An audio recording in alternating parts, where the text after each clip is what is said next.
Discovery channel पर एक documentary film release हुई है। नाम है सीक्रेट्स ऑफ सिनौली। ये फिल्म बताती है कि भारत के हजारों वर्ष के इतिहास को किस तरह से दबाया गया और बदला गया। उत्तर प्रदेश के बागपत जिले में एक गांव है जिसका नाम है सिनौली।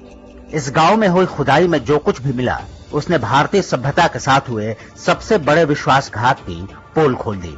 पहले ये काम अंग्रेजों ने किया और बाद में काले अंग्रेजों यानी कांग्रेस की सरकारों ने इसे आगे बढ़ाया। स्कूलों की किताबों को झूठ से भर दिया गया कि आर्यों ने बाहर से आकर भारत पर आक्रमण किया। वो अपने साथ रथ और घोड़े लेकर आए और आर्यों ने भारत के मूल निवासियों को गुलाम बना लिया। सिनौली में 2 वर्ष पूर्व हुए उत्खनन में घोड़े से चलने वाले रथ, तलवारें और कई हथियार मिले।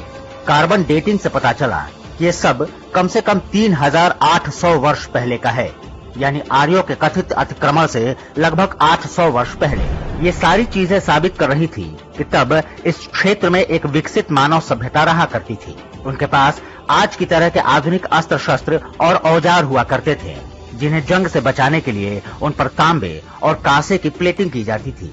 ये एक वैदिक सभ्यता थी। वास्तव में जिन्हें आर्य कहा गया वो यहीं के थे और कहीं बाहर से नहीं आए।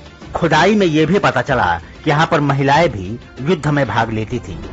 पहले अंग्रेज और बाद में वामपंथी कांग्रेसी इतिहासकारों ने जो कुछ लिखा उसका कोई वैज्ञानिक आधार ही नहीं था।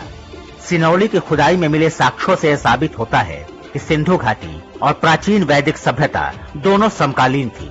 ये उस प्राचीन भारत के इतिहास का एक अंश है जिसे आज भी हम महाभारत और रामायण जैसे ग्रंथों के माध्यम से पढ़ते हैं। अंग्रेजों और कांग्रेसियों ने भारत को बांटने के लिए आर्य मूल निवासी, उत्तर दक्षिण और अगड़े पिछड़े जैसे कई झूठ गढ़े, लेकिन सनातन भारतीय सभ्यता का सच धरती का सीना चीरकर सामने आ ही गया।